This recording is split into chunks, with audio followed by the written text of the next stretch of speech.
Rundown with Snapper and Flux. I'm Snapper. Lux, how's it Let's going, do it, bro? man.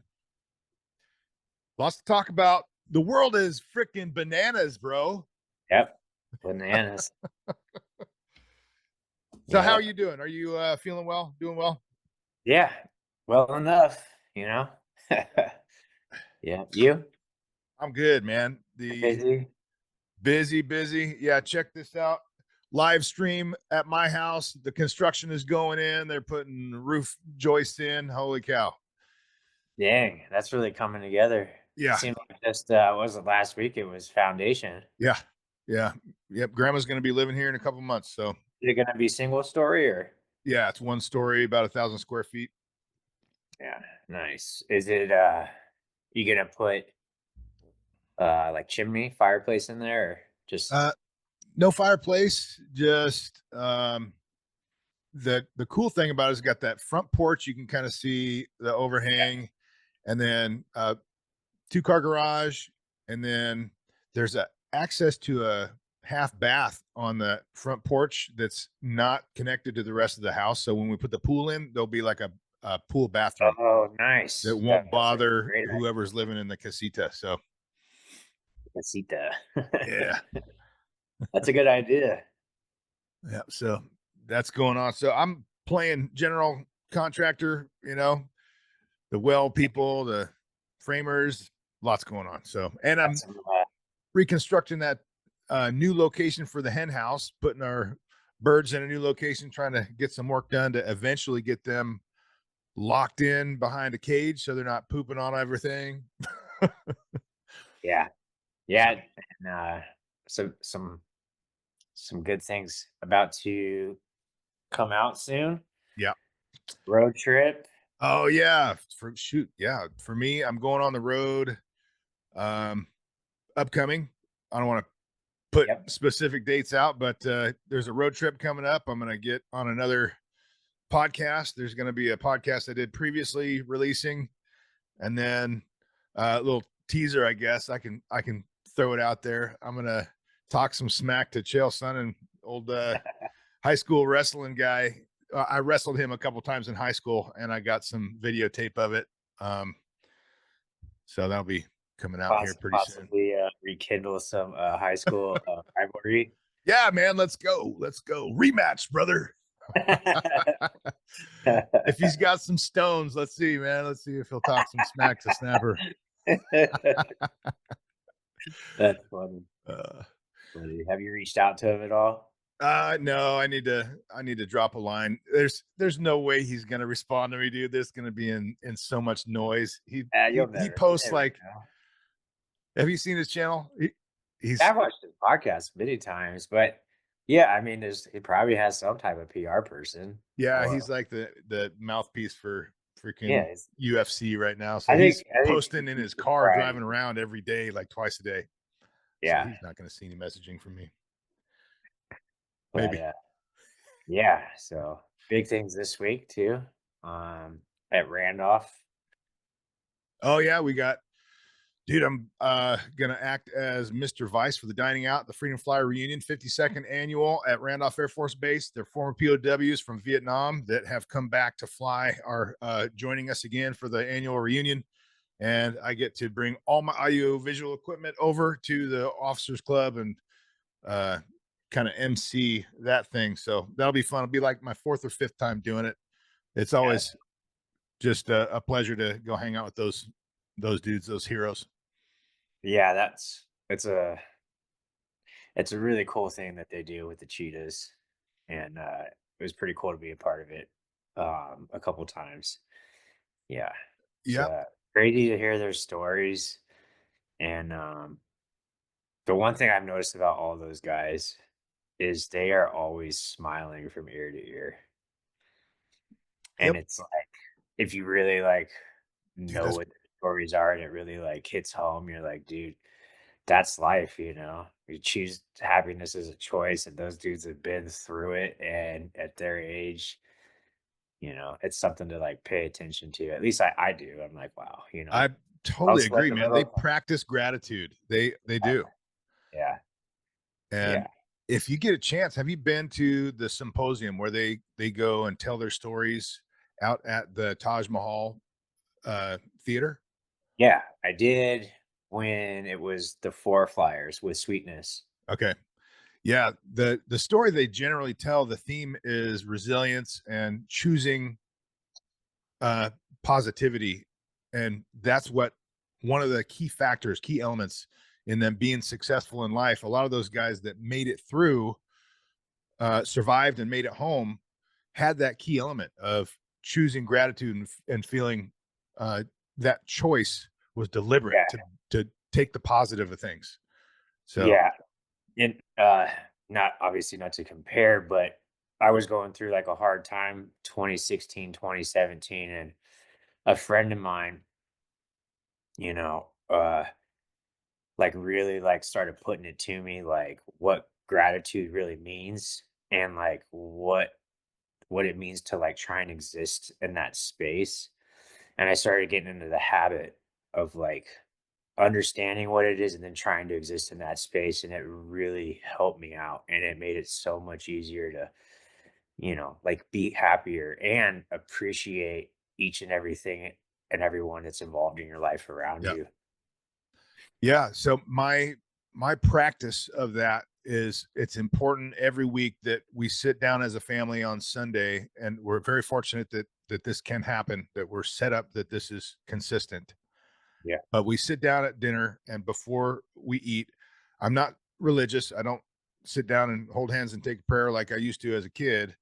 But we, I address everyone. I look at everybody in the face and I say, I'm very grateful that you're here.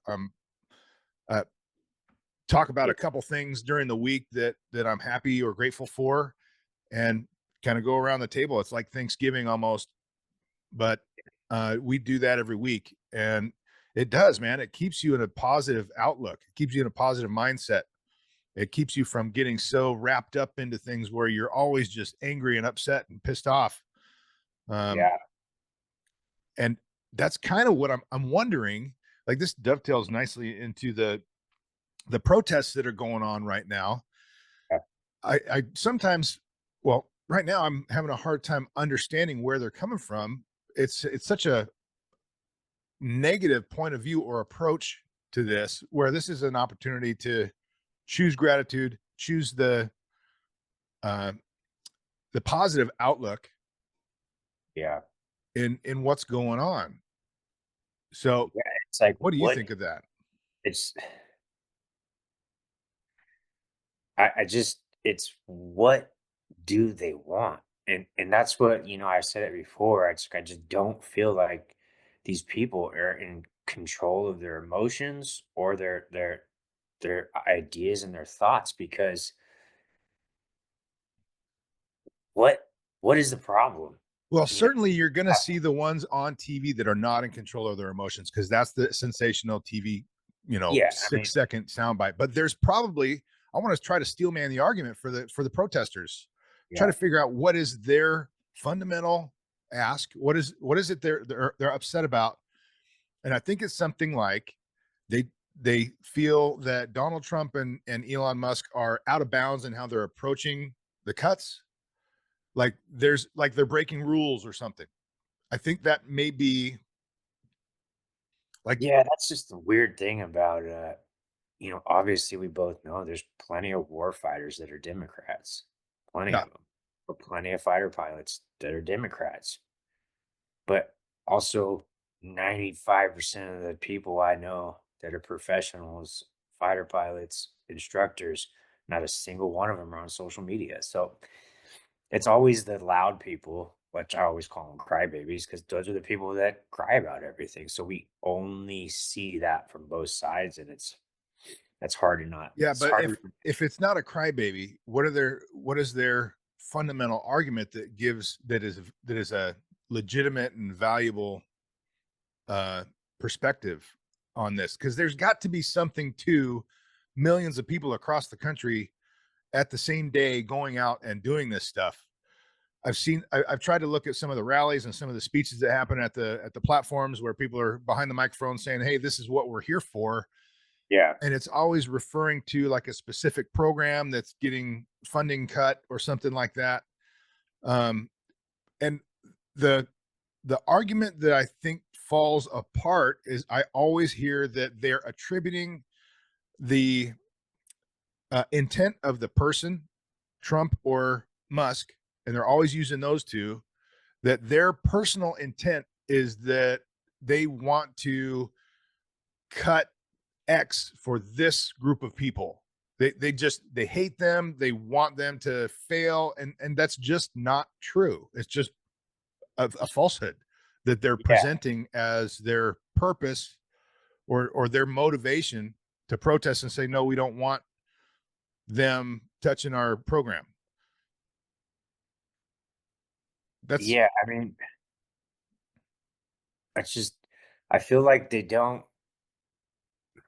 not really like, they just don't really have a good, they don't really have a good reason why they're doing it. They're just, it's whatever they're doing, it's just not okay. And yeah, they're not looking at any bigger picture at all. And they're only looking at, it looks like they want to be mad and angry. And obviously that influences from the people that they're following, you yeah, know, all their people are like, Elon just wants to get your socials and get all your information, and then they tell their followers that, and then all of a sudden that's the only thing that's coming out of their mouth. And it's just like, did I haven't really experienced transparency as an adult from any organization within like the presidential like group. yeah. ever. And I like, how much more transparent can they be? And realistically, from what's been said, the deepest Elon's even gone in his team, all he's had to do so far to just discover so much was just look at money going out that has no accountability. And like, that's it. Yeah. There's that much waste and fraud just from that alone. And I would agree with you that from my experience, the amount of transparency that's going on, how many press conferences and opportunities for questions has the president and Elon Musk? They're doing interview after interview after interview. They're trying to put out there, this is what we're doing, especially Doge. They have that website. They go line by line. It's pretty out there and transparent. So again, Everything that you could possibly ask for as far as transparency. And then, and this is, to me, I don't care right or left. Obviously, I've noticed with, especially with that Mayorkas guy and anyone involved with them, it is crazy to me that they keep wasting their time talking to that guy. I can't ever remember that dude answering one single question he's ever been asked. And it seems like a lot of the people from that side never answer a question.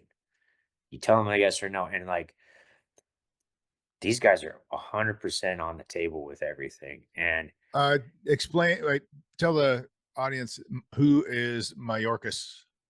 he was the guy who was supposed, like in charge of what was going on at the border, like immigration and all of like enforcing everything.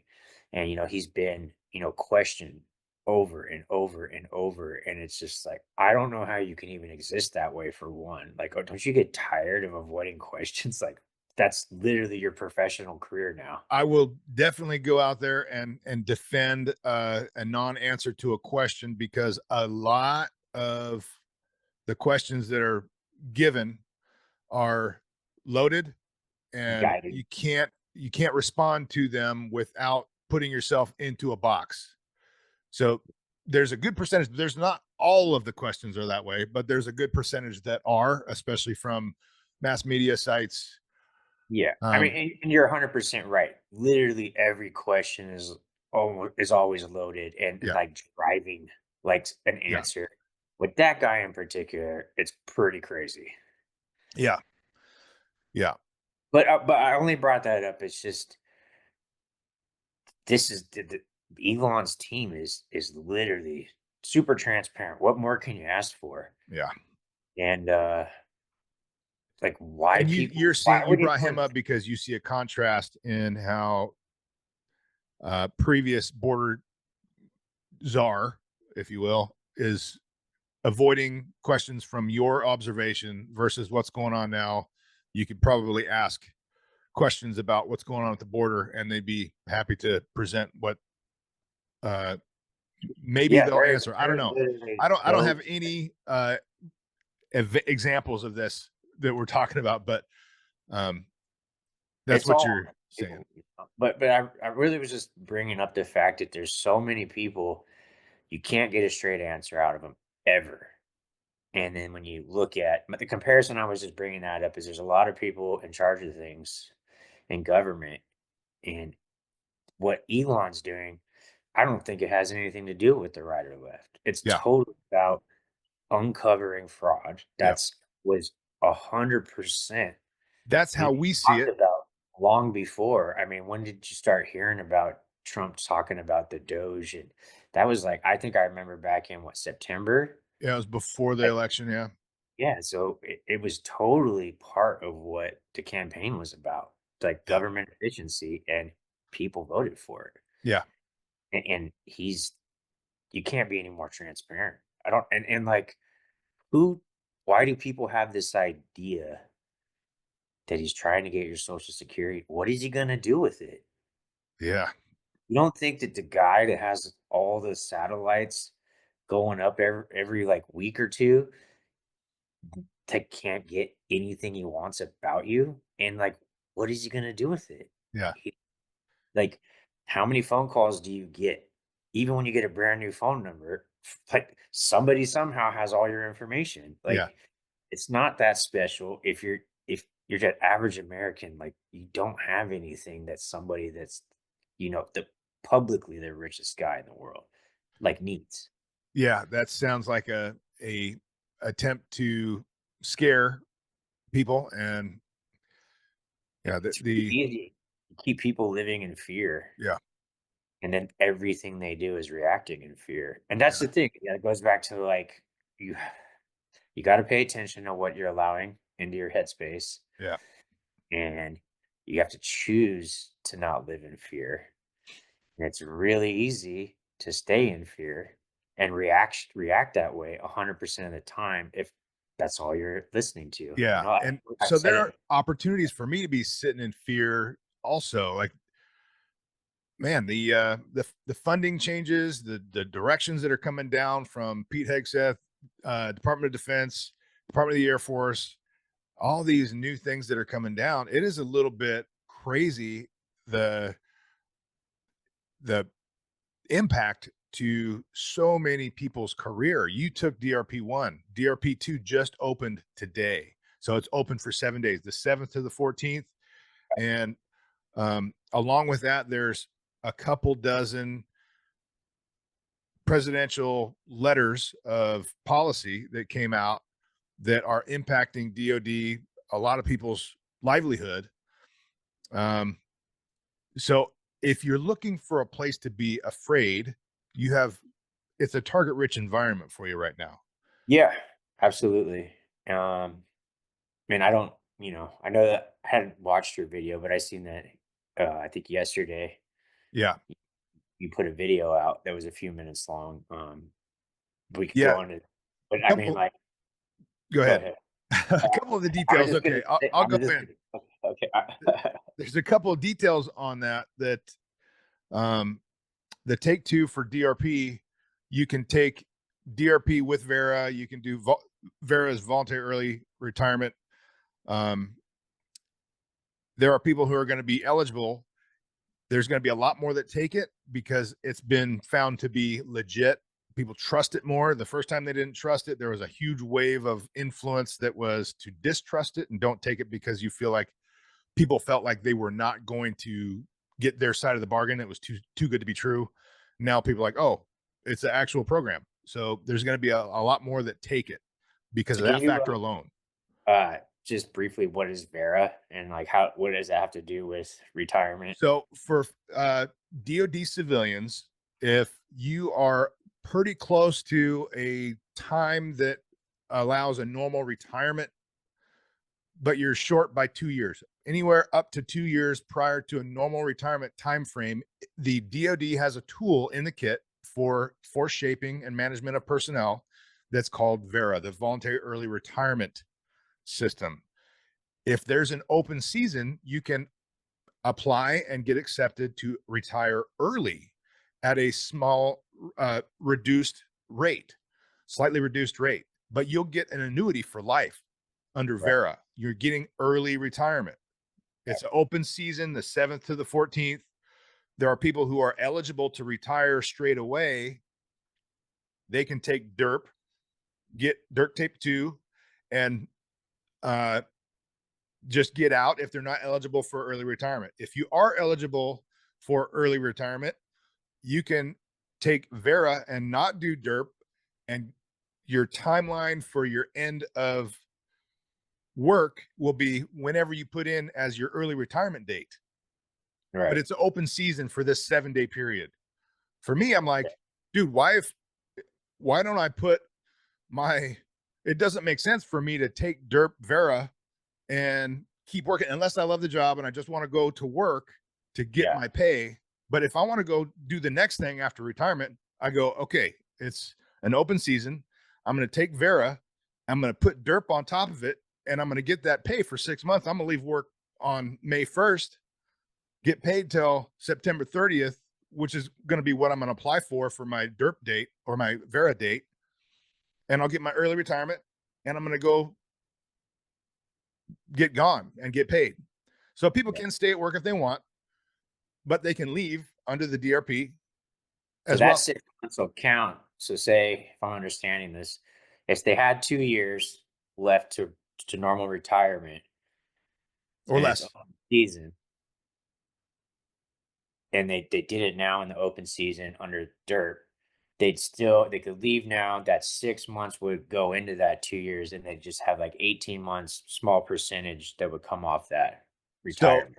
yeah, they under voluntary early retirement, if DERP didn't exist, they'd go, I want to retire in July. My last day will be 1st of July. Right. And then I leave. And you're going to work up to the 1st of July or whenever your leave accrual makes sense. You got 30 days of leave built up. You'd leave 1st of June.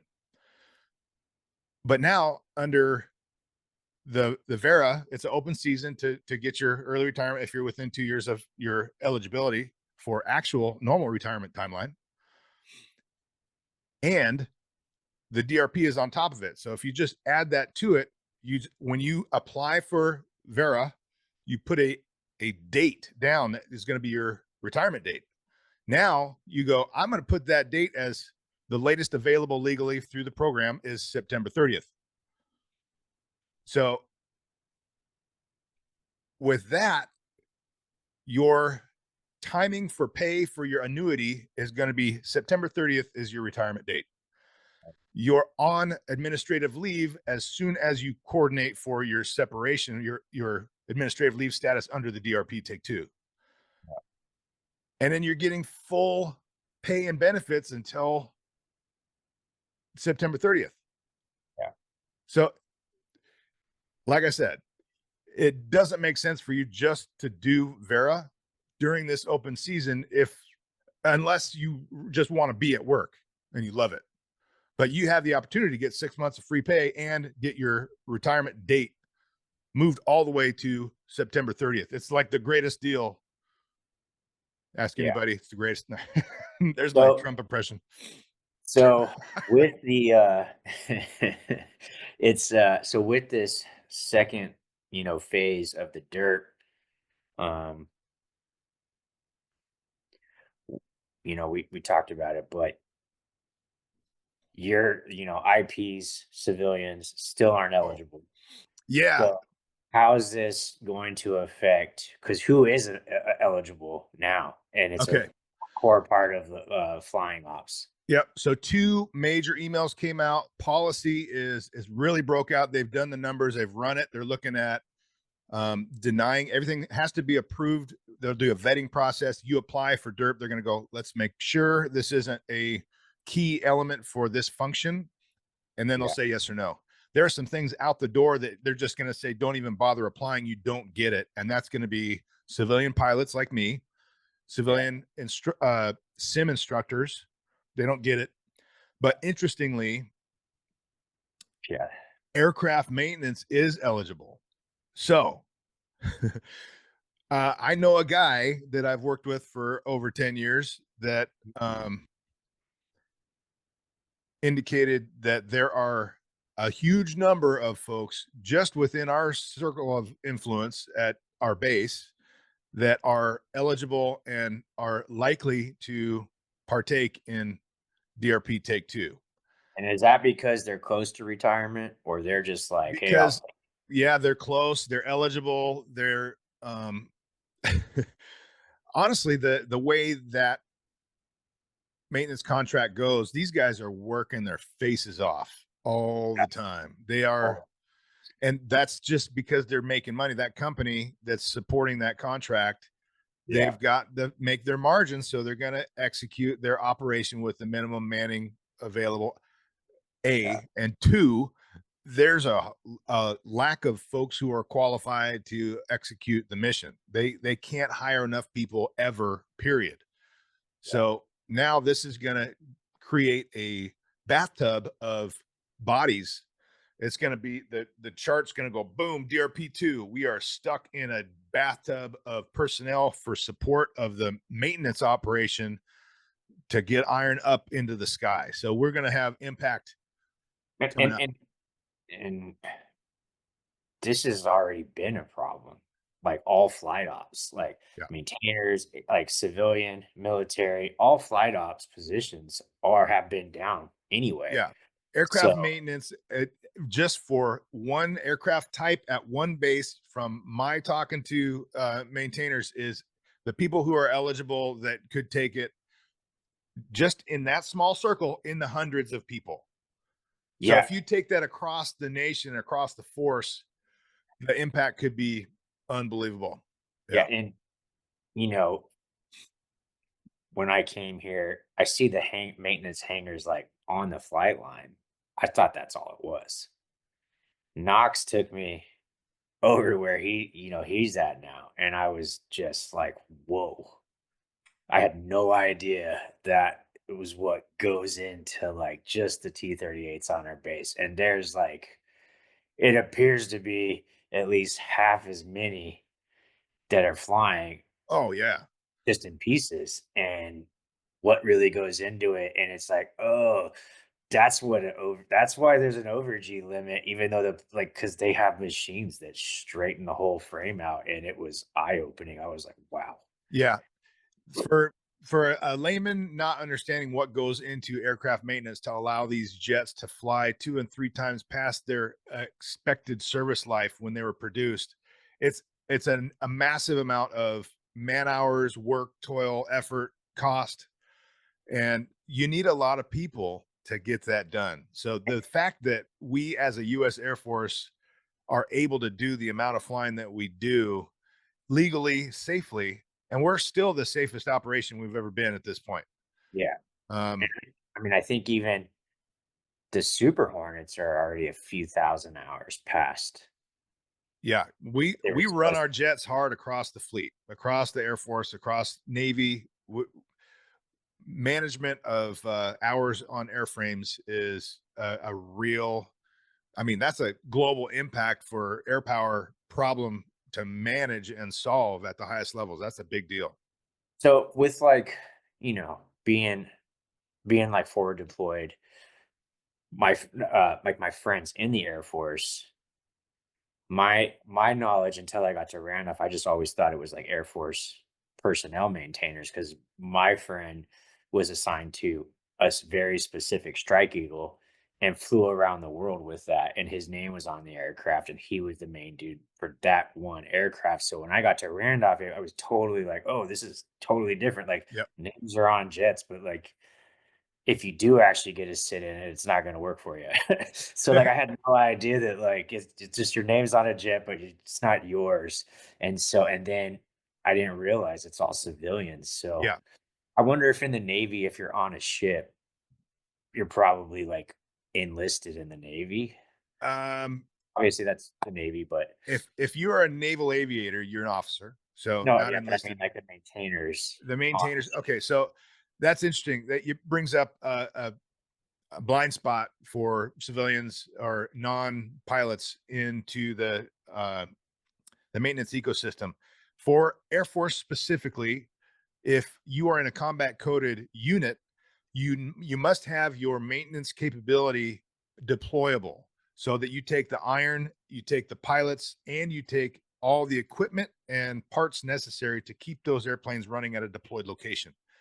So then you also have training coded units like we have in Air Education Training Command, the training jet platforms like T-38, T-6. Those are never going to deploy because they don't operate weapons. So you can contract out, and we do contract out the maintenance for those. They're probably filled with formerly active duty enlisted maintainers for other airframes, the Yeah. deployable units, B2s, B1s, A10, F-16. The warfighting airplanes have maintainers that are uh, deployable with the combat coded units. There are units for training home state like CONUS for A10s, for example, that have some mix of contract and active maintenance. So there's just like a GS civilian pilot for the non-combat coded maintaining units, you can have civilian GS folks that are doing the maintaining of the jets as well. So there's a across the board spectrum of how this is going to impact. There's a lot of civilian maintenance support that keeps the engine running for Air Force aviation, period. Yeah, and it's So this DRP2 is going to potentially, you know, like I said, have a big personnel bathtub effect. There's going to be a even worse lack of manpower. There's been a lack of maintenance manpower forever. There always will be. for example, just knowing, working with some of the guys at the 149th at Kelly just last year, they obviously have a very limited amount of Vipers and D blocks for training. Yeah. They were struggling so bad last year and like falling short on things because of lack of maintainers, trying Yeah. to keep the mission alive, Parts. parts, and it's like it's surprising that they allowed that particular job field. Yeah. Maintenance was struggling over there at Kelly for the F-16 training unit. I know a couple of pilots over there. Our kids go to school together, so we hang out a little bit. Ah, But there's some cool guys over there. yeah, yeah, they're like, hey, he's like one of the. I think he's the chief IP now. Maybe I don't want to get too narrowed down on that, but yeah, I think they were running like half the rate of flying that they needed for their classes at some point last year. They Yeah, were it was hurting. like summer. Yeah, Yeah. working up into summer. Yeah, but yeah, interesting. Well, uh, I guess maybe we could segue. Speaking of um, Deployable units. deployable units, yes. All right, dude, I'm gonna share this screenshot and we're gonna zoom in. Let's see, I, share I don't this. know, but on my screen we're not side by side anymore. I don't know if that's how it is on your screen. Let's see. Doesn't. It might take over. And what are you seeing? So this is where 30% of our B2,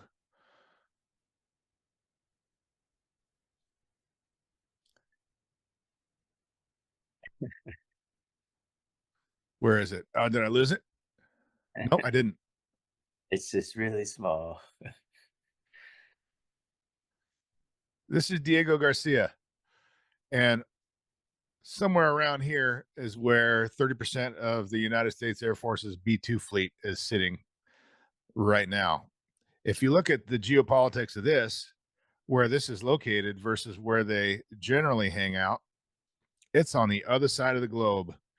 So instead of being over in the middle of Missouri, they are about, I don't know, 24 hours shorter flight time to many of the areas of interest in the Indo Pacific. uh, for strike capability. So that's a big move. Yeah, I mean, that has to be outside of carriers showing up on your coast, which is happening in Oh yeah, places. 3 more carriers moved over Indo-Pacific as well. So if carriers are one thing, having a single B2 show up, let alone six, Yeah, 6 of them. B2 can take out every carrier we have by itself. So if we Yeah, got six just sitting there, and once they go up, they're gone. That's a show of force that I haven't really yeah. seen. Like, And if you load every one of those up with all the precision guided munitions that they can carry, conventional, you can you can take out a very large number of targets without being detected. yeah, And then you've got, I mean, nobody's talking about any nuclear option for us, but they are, I mean, nuclear capable, of course. yeah. So, I mean, that was kind of essentially the main focus of their yeah, maybe capability. they're trying to influence uh, Putin. Maybe Putin's getting a little wild hair and he's starting to talk about nukes again. So they're like, ah, it's a bad idea. Check this out. We're going to put these B2s over here. Yeah, I mean, That's even complete speculation. even seeing a you know un uh no, just the force of a JDAM dropping with no explosives in it, what it can do is pretty crazy. There's some videos of it online. Just the back pressure, um, without having being armed. So yeah, I mean, they're strategic. They can Uh-oh. do. They can, minimize casualties as best as we can from from somewhere up there. Oh, let me see what I'm doing here. I gotta I You definitely don't want the death Dorito showing up in range. let me Yeah. the death Dorito. Hmm. Okay, I gotta. I don't know where I heard that. It was a few years back. I'm like, "Dude, that's the name right there."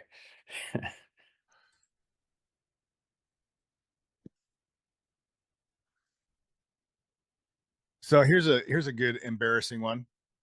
I just my channel had not closed the stream out for I was trying to run the casita live stream and it goes through the same switchboard. Oh, yeah, So that live stream was our recording for the podcast. So like the build up before we're hitting record, yeah.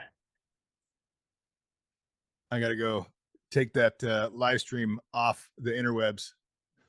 I just got, I found out because my mom texted me, dude. That's hilarious. She's like, "Hey, I can't only hear like half of the words you're saying." Oh, she's listening to us? Oh, no, wait, we're not. We're not live, right? Yeah, that's what I'm saying. That's what I'm saying. It was we were streaming this recording. This So is the first time we've done a live stream. yeah, unintentionally too. So Oh, okay, okay. That's funny. I'm supposed to be recording this to put it up later, but let's see here.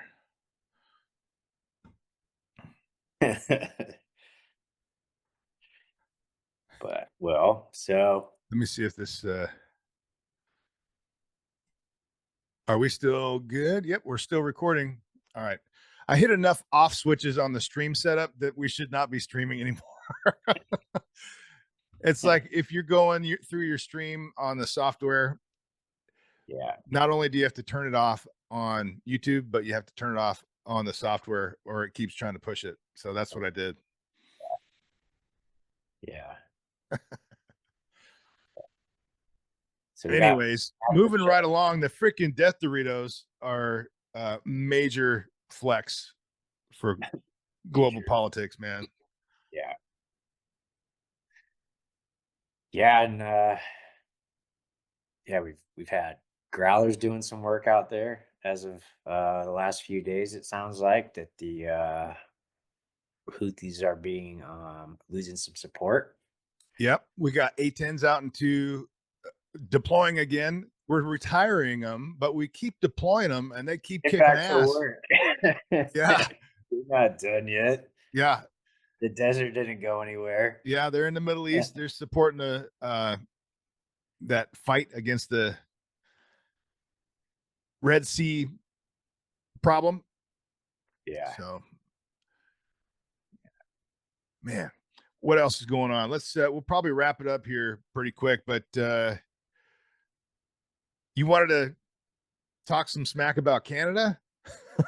Oh, not really. I mean, that. Well, they kind of just. I just thought it was funny that the prime minister, you know, gets up in front of their media and essentially is like, well, if America's not going to lead the charge, and like, you know, Canada's going to step up and do it. It got real quiet. Heard a couple voices in wherever he was speaking, but it was like, yeah, dude, I don't think anyone, even your own people, believe that. Yeah, come on. We have other people in the Five Eyes that like are more capable. Yeah. Not knocking Canadian war fighters themselves, but yeah, The idea that this guy's saying Trump's lost all of his standing globally because he's imposing tariffs, and now we're going to step up and be the one that's leading the globe is pretty funny. yeah, That's pretty funny. and that could even go back to why are these people protesting in the streets? You know, I'm seeing all these talks like, oh, well, it's unfortunate that your grandparents are, gonna have to figure out new means of income or losing their retirement, or anyone that is investing is having to think of new means. And it's like anyone that says that doesn't know a single thing about investing whatsoever. First off, you're playing the long game. Yeah. Second off, old folks have seen this happen so many times in their life. Like, Yeah. look, a CEO could get sick and sneeze at a board meeting that's recorded live, and something will change. Yeah. You know, yeah. Elon smoked a blunt with Rogan, and everything changed for a little bit. It's Yeah. very like easy to change, but people are saying that they're ruining America by doing this, and it's like, dude, think about what you're saying. You don't know what's going on. Look, bringing factory and work to America is the way. Yeah. It's Long expensive game. at first, but I said, yeah, it's growing pains. But, and this just goes to show you how like people really don't care when it comes to their wallet. How about all the starving children, slave laboring for your, 10-cent shirt that you sell for 50 bucks? Yeah. Like if you really like, people don't really care. Yeah. And it's like, it will readjust, it will come back. It's just chill out. Yep. Yeah. Yeah. The people freaking out about the stock market, I'm like, it's not a valid argument. You should not be doing policy for short term stock market adjustments. It's, Ever. yeah. If anything, this is when you buy. Yeah. It dip. Like, duh. Yeah. But You it's got a like, great opportunity for the upside. I just saw somebody on um the one of those money shows. Uh we could have a 50% bump by the end of yeah, uh Trump's term on the stock market. So right now, this big dip right here, the things that they're putting in place right now are going to get traction, and this dip is going to blast through previous levels. yeah. So you can argue just blatant speculation from both sides of this thing, and get excited or get depressed. It's like, don't get emotional because Yeah. this happens all the time. Yeah. In 2023, in January, like my investments lost quite a bit of money. Yeah. But it like knew it was gonna come back, and it came back crazier, way better. The Yeah. thing is, we know, everyone knows that Americans are broke. They're 9 to 5, like they're a slave to an hourly wage. You know, earned income essentially is the worst way to earn income. And if that's the way it is, it's because none of these people invest. So why the heck does anybody listen to all these people complaining? Because none of them are investing, and they definitely don't know what they're talking about. Like, Yeah. now's the time to buy. So, Yep.